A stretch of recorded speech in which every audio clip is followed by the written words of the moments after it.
Hey, what's going on, traders? It's Chris at VerrilloTrading. Hope you guys are having a nice day. And this video here is going to be a little demonstration. So what I'm going to do is I'm going to use the software Sierra Chart, which is my trading platform, to run a market replay. And I'm going to be running my automated trading system, or one system I created. And we're basically just going to let it run and submit orders. And we're going to see here if we're going to be making money or if we're going to be losing money. The system is not a very complicated one. It's something unique that I've been developing for a long time, but only recently I put it into an automated system using the Sierra Chart Advanced Custom Study language. So there's a few videos you can check out on that where I showed some of the code and all that, but I don't think I will give you guys all the little nitty-gritty details about exactly what the strategy is doing and why it's configured that way, because it is based upon some principles that I've developed in my trading for a long time. Okay, so that's it. So as you can see here, we've got Sierra Chart open. I have a market replay prompted. I've already pre-downloaded the market depth data, so you are going to be seeing a replay of the market depth for these two charts here. One of them on the left here, the chart on the left is for the S&P 500 futures. The chart on the right here is for the E-mini NASDAQ 100 futures. And we're going to be trading the micro contracts. So just to confirm, I'll go into the chart settings for the right side chart here, go over to symbol, and you can see that the trade and current quote symbol is set to the micro NASDAQ contract. It is set to the micros for the ES as well. On my trading system, there's a maximum of a 2 contract position allowed. So you will never see a position size greater than 2 contracts. And I've also, for the sake of this video, because I don't know what's going to happen, I've deactivated the loss limit because I did implement a loss limit in the case that I put this live so that it doesn't blow your account, obviously. So let's get to it here. I'm going to do a market replay from July 7th, 2022. And let's go ahead and start this replay on these two charts, which are both set to 45-second charts. Let's go ahead and do that. So we're going to start by pressing play, and it's going to start right at the market open on July 7th, 2022 with market depth. So now that everything's loaded, we'll press play, and there goes the market. Now we're not going to activate our algo right away, because sometimes right off of the market open, things can be a little bit hectic, and it's just not really smart, because this algo is a passive strategy, so we need some ranges to be established before we want to let it work. So what I'll do is I'll speed up the thing so we go a few minutes into the future. So now we're running on 5 times speed. Okay, so now I think now seems like a good moment that I'll activate it. So I'm going to go ahead and activate the buy side algo. Actually, trading is locked, so I'll deactivate that. First of all, I need to activate trading. Okay, so now trading is enabled for the buy side algo. I'll also enable the sell side algo for the ES chart. And I'm going to do the same for the NASDAQ. Okay, so now we have our buy side orders and our sell side orders that have been submitted on the S&P, and there we go on the NASDAQ as well. So we're running at a 1-time speed. Order has been filled. Order has been filled. So we're starting to have orders get filled here. We're in a long position of 2 contracts on the NASDAQ, and looks as though we almost got filled on a target there, and so far our first trade is a loser on the NASDAQ. And I'm going to lower the volume here because we're going to be hearing order has been filled a lot. So I'm just going to lower that volume. We're still running on a 1-time speed here, but I can speed this up. So we're in this short position here on the S&P 500. And as you can see here, the orders get resubmitted. Let's just watch it. I'll speed it up as well. I'm going to run it. Let's run it on 5 times speed. All right, we got stopped out. We made money on the short side. We lost money on the NASDAQ. All right, we got stopped out on the NASDAQ. All right, looks like we were making money on the ES on that long trade. And looks like we're getting stopped out on the NASDAQ there.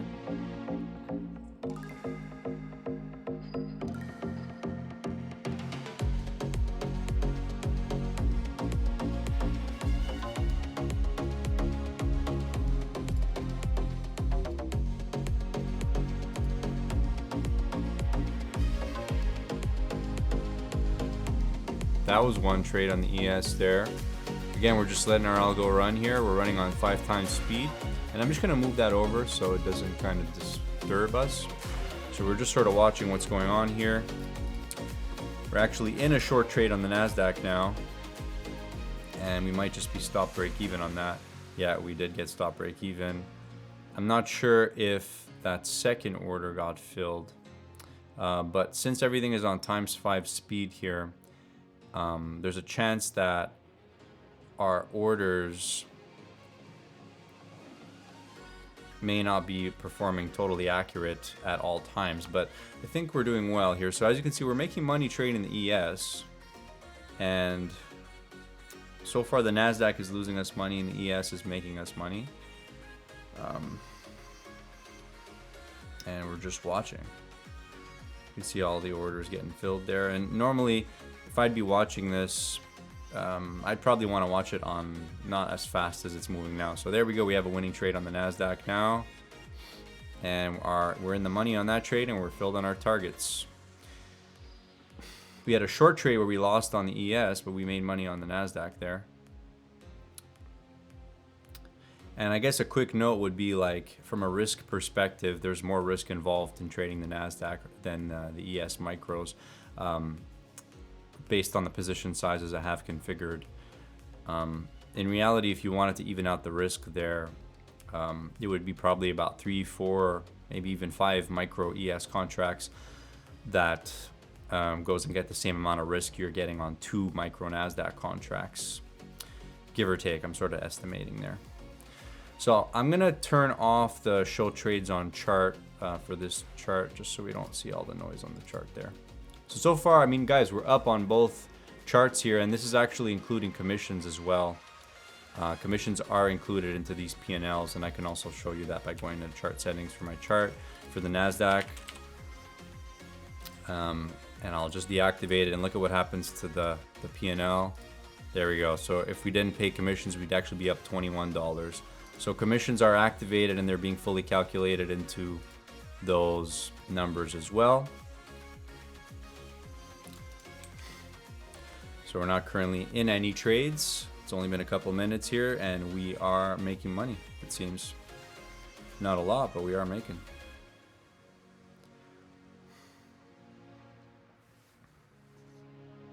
Still running on 5 times speed. Long trade on the NASDAQ. Stop starts trailing. Okay, so we did get stopped out of that long. We got stopped into a long on the ES micros. And that trade's going in our favor.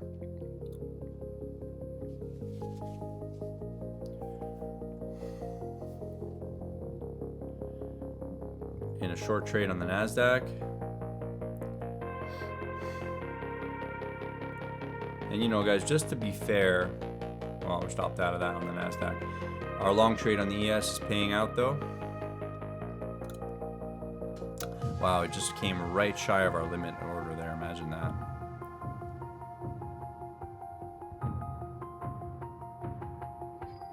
Yeah, we did get that trade on the ES. Pretty much top ticked it also. Fill in a double long on the ES. First target filled. Fill in a short on the NASDAQ.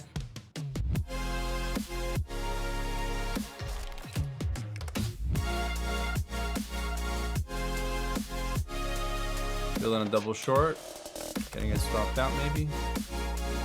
That long on the ES is paying though.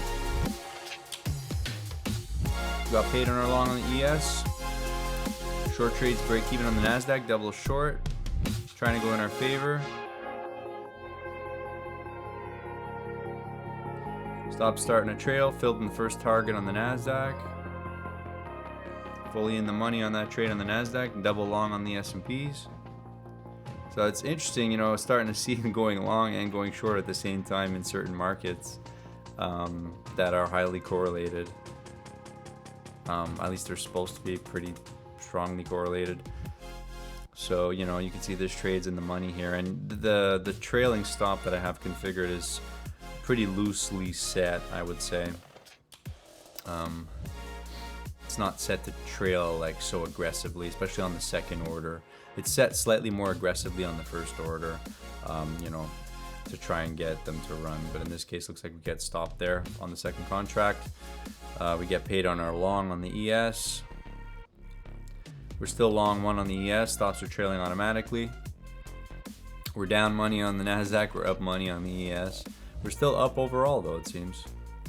Let's see what happens if we run the replay faster. Failed double long, long. Trying to go in our favor. Probably would have hesitated out of that one if it was discretionary. You wouldn't have been sitting there for 5 minutes trying to hold that, maybe, right? But this is where the algo, you know, does its work. So as you can see there, looks like that first target wants to get hit. Struggling now, unfortunately. There we go, first target's hit. Now we're making money both sides on the long side. And it looks as though we can increase the speed of our replay. So we're filled on our target there. Orders get resubmitted. Now we're filling a short trade. Okay, we got stopped out of that little short trade. Now I'm trying to run a 20 times speed replay here. I'm increasing the speed slowly.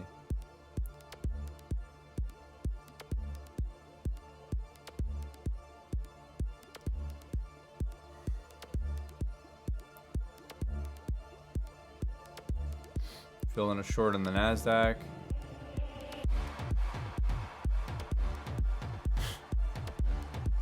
Making money short on the NASDAQ. Trying to, and looks like we get stopped out. Yep, we got stopped out there.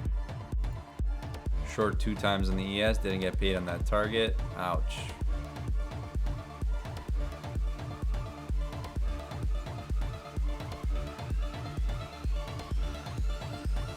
Got paid and along on the NASDAQ there. Now we're short 2 on the ES automatically. Again, I probably wouldn't run it this fast if I was trying to monitor its performance, just to make sure it was doing the right thing, but because, you know, obviously it's hard to track. So there we go, we're in this trade now short on the ES, making us money, and we're in the money there. We have our targets. Now one adjustment I would make to this from a risk management standpoint is I would like it to trade 3 contracts. The first 2 would do exactly what they're doing now, and then the third one would be a let ride where the target is just extremely far away and you just let it ride. You know, as far as it'll go, you just let it ride and you just trail the stop on that until you get stopped out. So I feel like that would be the third contract let ride type of scenario, or any scenario where you're trading like more than 4 or 5 contracts.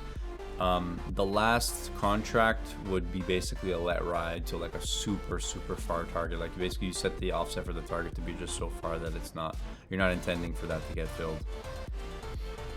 So we're short both ways now.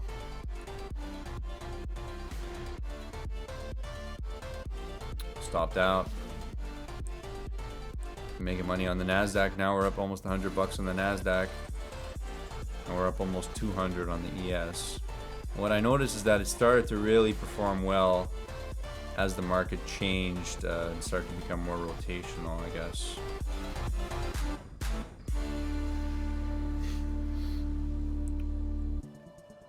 So fill in a double long, goes in our favor there.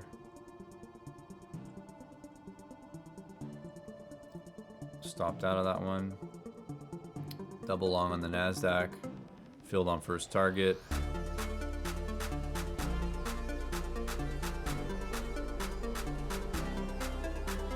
Getting paid there. Well, it looks like we're in the green, guys. We're running on a 20 times replay right now, 20 times speed replay. And we're running 2-sided markets, meaning we're not really biased one direction or another. We're just looking at sell rallies and buy pullbacks based on rotations.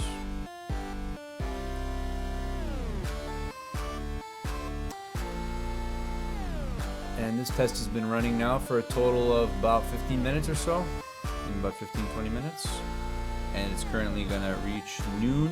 Market's gonna reach noon at this time during the replay.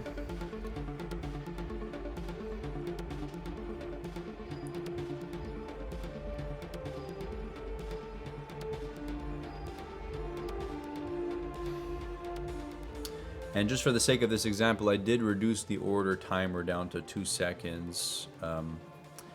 but in practice I would have a slightly longer timer. It's just because the timer that I had set is based on actual clock time of Sierra chart, not the replay time. So when you're running a super fast replay, it's still using the timer based on the actual clock on my PC. So basically, if I have the timer set to 5 seconds, it's still going to be 5 seconds even though I'm trying to run a 20 times speed replay, which means my orders won't be submitted as fast. So I just reduced that timer for the sake of this example.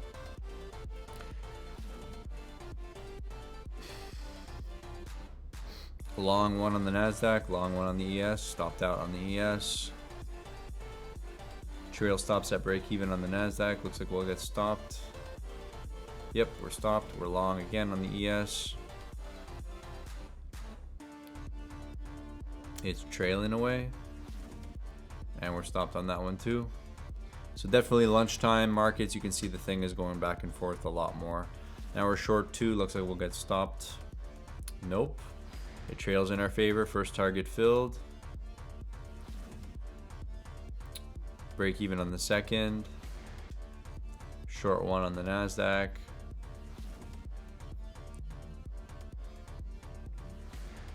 Long one on the ES. So, you know, now I'm getting ideas, right? Because if I would match the risk between these two products, there could actually be scenarios where I'm long one and short on the other at the same time and making money on both sides. So that's actually kind of crazy. Like doing this example actually gave me an idea. So there we have buy side orders, not sell side because it was beyond the range. Then the sell side orders got submitted later as the range changed. Filled on the short side on the ES, trailing, get paid. Got paid, I think, on all of them there. I'm not too sure. I wasn't watching the NASDAQ.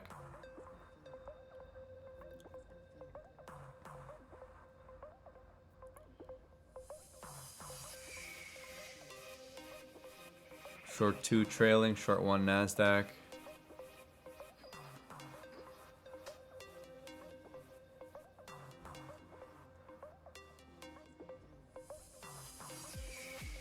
Looks like we stopped there on the NASDAQ. Yeah, we did get stopped there. But yeah, definitely that idea does make sense to me. If you can kind of even the risk out between the position sizes of the two contracts that are correlated, like between NASDAQ and S&P, and you run the system on both of them at the same time, it's interesting to see scenarios where sometimes you're long on one and short on the other, or short on one and long on the other, or long on both, etc. So I mean, we're up almost 300 bucks here on the ES, and volatility is looking like it's contracting a little bit here, which is, we're just watching.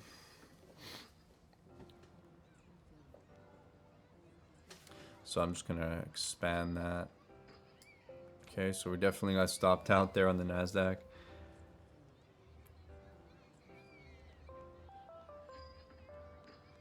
Got paid there.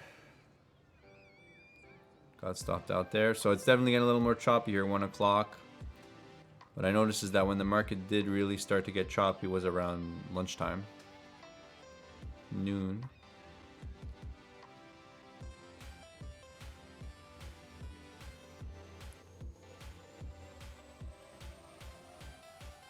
Starting to draw down a little bit.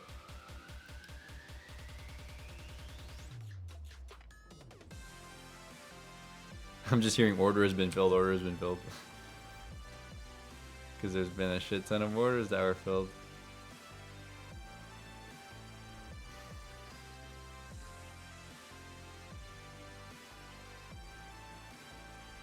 Oh, we're getting stopped out there. The NASDAQ's losing us money. And now it's making it back.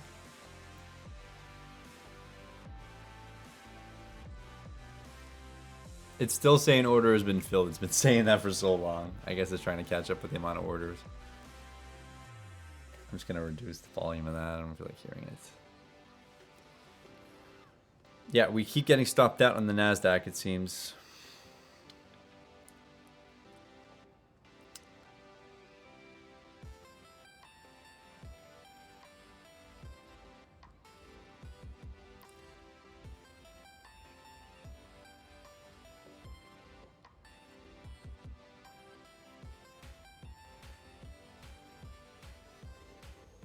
There's a long on both of them.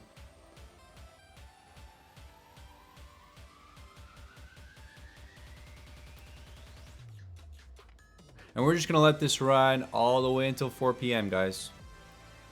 See what comes out of it.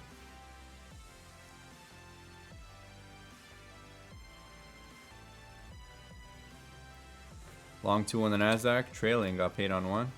Long 1 on the ES, trailing. Got out.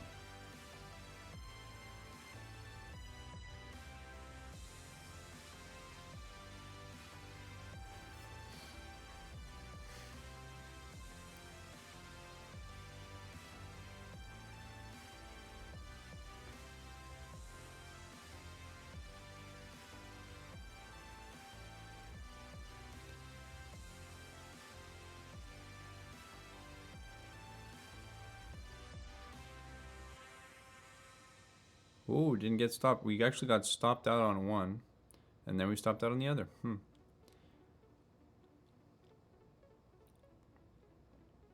Ooh, look at that. Beautiful fill on the ES on that crazy fast move down. Filled in our first target. Filled on our second almost. As it inches its way up there, we'll probably get that break even or whatever. Now it's 2 p.m. markets here. Still up on both sides, guys. We haven't exactly been being selective here, and this is also including commissions, don't forget that. Short on NAS, short on ES.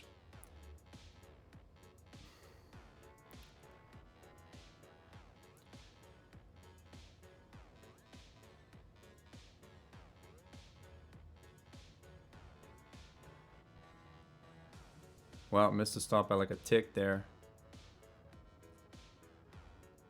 Waiting for follow through. And it gets stopped out as the market grinds higher slowly. And I'm just letting it do its thing. Short one now.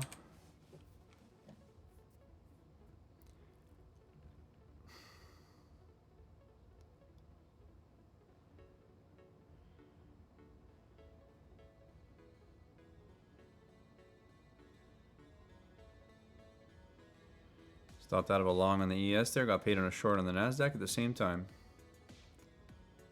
Long on the ES now.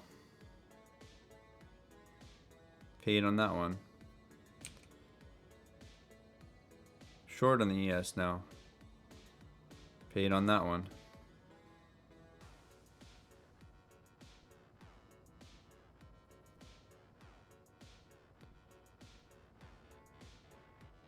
Stopped out.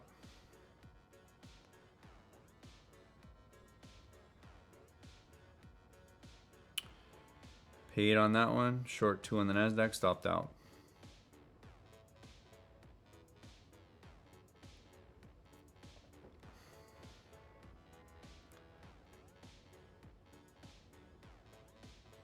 Long 2 on the ES, while we're short 1 on the NASDAQ. See, that's an interesting scenario.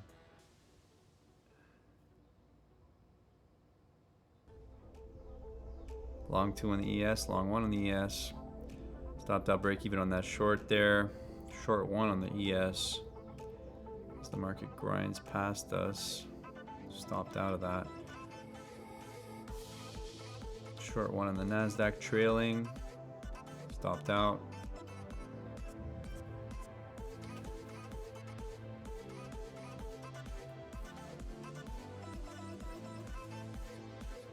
Stopped out.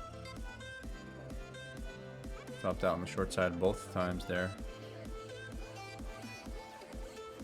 Got filled on a long, trailing, paid.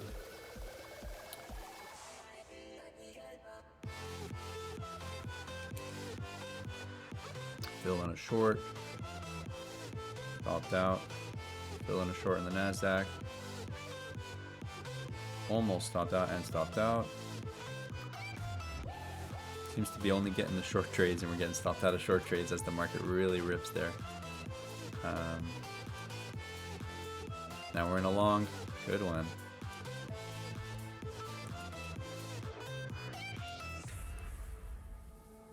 Paid on that long. Filled on a long. Stopped out. Both sides as the market reverses. Stopped out again on a long, both sides. Filled on a short. Trailing, paid. Long on the NASDAQ. Stopped out. Now we're 3 p.m. here. 3:30 p.m. I mean.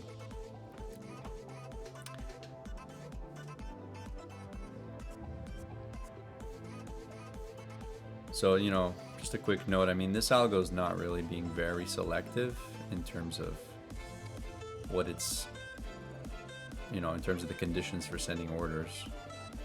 So that's, you know, this is basically a very basic iteration of what I would do as a discretionary standpoint. It's actually a lot less selective than I would be from a discretionary standpoint. That's why it's interesting to watch, right? It's very mechanical in what it's doing. It's not accounting for like greater things that you would account for as a discretionary trader if you have knowledge about the market profile and, you know, greater market context, sentiment, and all that. It's not accounting for any of that, of course. So that's what makes this interesting and really tricky. So that's going to be 4 p.m. there, and I'll just slow down the replay as it approaches 4 p.m. Getting paid on a short trade on the ES there. And it's going to be 4 p.m. here in a few minutes. Fill in a short trade. Watch the last couple of trades here as the market closes. So we're in the money on that short trade. We're in the money on the long trade. Break even on that long. Didn't get filled on that first target there. That was unfortunate. I thought we would have gotten filled there. Either way, guys, I mean, you're looking at this. Market's going to close here in a few minutes, I think. Just let it ride. I slowed down the replay to times 6. It was originally running at times 20.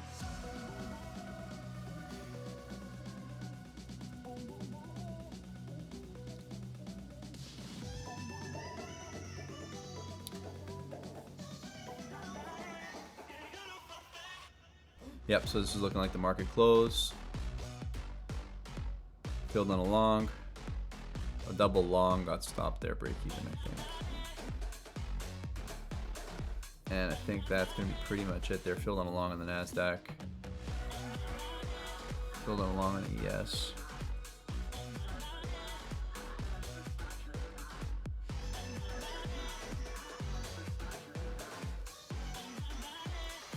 Now we've gone a little past the market close here. We'll just kind of let this last trade play out, I think. And then we'll deactivate the buttons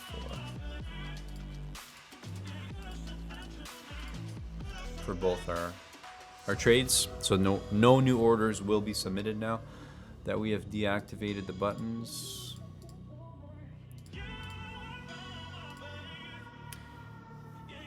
And I think we will be stopped out of this last trade here, it seems. And I think what we'll do is we'll just take a break even on this last trade here. So I'll try to drag that up. Hopefully take a break even. And this trade will stop us out most probably. There we go. So we're out of that. And that's going to be it, guys. No new orders getting submitted as we turned off our order submission buttons. And that's the result of this backtest. So we traded the entire session pretty much, starting from a few minutes after the market open on July 7th. And there was a lot of trade statistics there. I'm going to try and get the statistics now for you guys that just were populated here. So I'm going to go ahead and look at how many trades there were. Statistics. Okay, so here's the trade statistics for the current back test we just did, or it was kind of a forward test in a way because we were running the algo on a market replay. But it's still a back test because it's not real markets. So here's the close profit and loss for all symbols on the sim account here. After commissions, up $320. And overall, it is profitable. Total commissions paid $195, which is a lot for micros, but we had Total filled quantity of 528 contracts all day. I guess your broker would be happy. And let's see what else here. Largest winning trade was 50. Largest flat to flat winning trade, 72. And largest losing trade was lower because we are running an asymmetrical risk to reward there. And I think we could even improve on this further if we were to match the position sizes between the two symbols, first of all, in terms of a risk standpoint, and also trade more contracts to leave room for one contract that can ride longer, which would even improve the risk to reward, I think, which would further improve this strategy. So I think that's one thing. Average time in winning trades is longer than in losers because generally the winning trades, when they're working, they ride for a little bit longer because the target's further away. So it makes sense that you would spend more time in winners than losers. The longest held winning trade was a total of 15 minutes according to our market replay there. And largest trade quantity, well, flat to flat trade quantity was 2 contracts. That's the max that we traded. And we have a positive expectancy of almost $2 per trade after commissions. That is, if we remove commissions, that goes all the way to $3. So that makes sense here. And that's going to be pretty much it, guys. So I hope you enjoyed this little video, and I'll keep testing. And I will see you guys in the next video. Wow, bye. Take care. Thank you.